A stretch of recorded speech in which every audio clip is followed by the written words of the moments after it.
Hoje no estúdio do MPE na TV, a presença da doutora promotora de justiça, Luciana Moreira Schenck. E ela vai falar pra gente sobre um assunto que não tem como fugir. Ou você é motorista, ou você é carona, ou você vai ser pedestre, né, doutora? Não tem como escapar. Todos nós somos de alguma forma, né? Com certeza. Doutora, falar sobre trânsito é muito complicado, né? Porque, de certa forma, quando a pessoa senta num carro, ela se sente meio dono da verdade. Isso é uma verdade? Olha, Valéria, eu acredito que sim. Na verdade, o que nós notamos hoje, um grande despreparo desses condutores de veículos, né? E fica sempre a pergunta, o porquê que isso está ocorrendo. E várias respostas seriam cabíveis nessa pergunta, mas dentre elas eu tenho certeza de que é necessário rever a metodologia de avaliação desses condutores que são colocados depois no trânsito.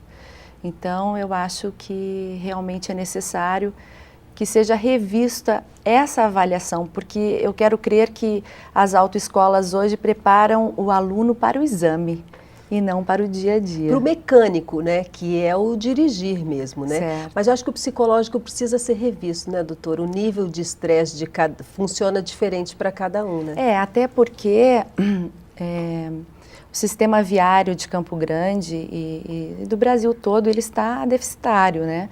Então, além de você ter que conduzir o teu veículo para você, você tem que conduzir para o trânsito em favor dele positivamente. Bom, né? pelo menos o bom motorista faz isso, né? Ele com dirige certeza. e presta atenção no que está em volta, né? Exatamente. E o mau motorista com certeza não. Com certeza. Bom, doutora, nós sabemos que existe há algum tempo uma tendência dentro do Ministério Público no sentido de tratar acidentes de trânsito como homicídio doloso, caso haja vítima, claro. Quero saber da senhora em que caso, especificamente, o Ministério Público tem adotado essa postura. Certo. Bom, na verdade, há uma forte tendência em tratar os crimes de trânsito em que haja vítima fatal de uma forma mais severa. Mas, para isso, é necessário que você observe com muita cautela as circunstâncias em que o fato ocorreu, para que você possa avaliar se aquele condutor agiu de forma culposa, ou seja, não quis o resultado, muito embora fosse previsível, ou se agiu com um dolo eventual, que ele se colocou de tal forma que aquele resultado era previsível, inclusive para ele. Então, é uma análise difícil de ser feita, mas eu posso exemplificar dizendo que aquele condutor que conduz um veículo em excesso de velocidade e sob a influência de álcool, eu acho que aí realmente ele age com um dolo eventual, ou seja, ele aceita o resultado como possível, que é o resultado morte. Então, nem todas as condutas em que há morte no trânsito, elas se adequam ao homicídio doloso. A grande maioria, eu tenho a impressão que ela fica realmente no culposo, seja por imprudência, negligência ou imperícia. Mas algumas condutas, realmente, elas se adequam muito a essa figura típica do homicídio doloso. E aí são julgadas pelo tribunal do júri e não pela justiça comum das varas residuais criminais. É uma análise muito delicada, muito né, delicada e com os elementos todos que são trazidos no inquérito para que então nós possamos verificar se aquele condutor, qual foi a intenção, muito embora ele não tenha tido a intenção do evento morte, né? Mas como ele conduziu aquele veículo de forma a causar aquele acidente. Ok, vamos para uma pergunta gravada das pessoas da rua, vamos ver?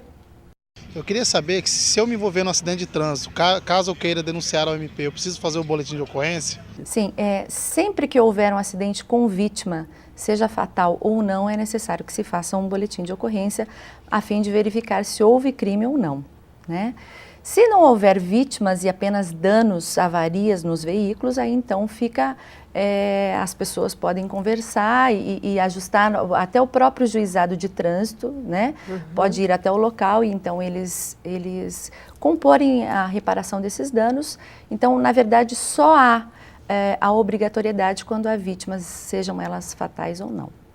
Bom, agora nós vamos falar sobre uma polêmica que é a tal da lei seca, né, doutora? Certo. Que divide muitas opiniões, teve a sua repercussão e resultados significativos, mas que hoje parece que está meio esquecida.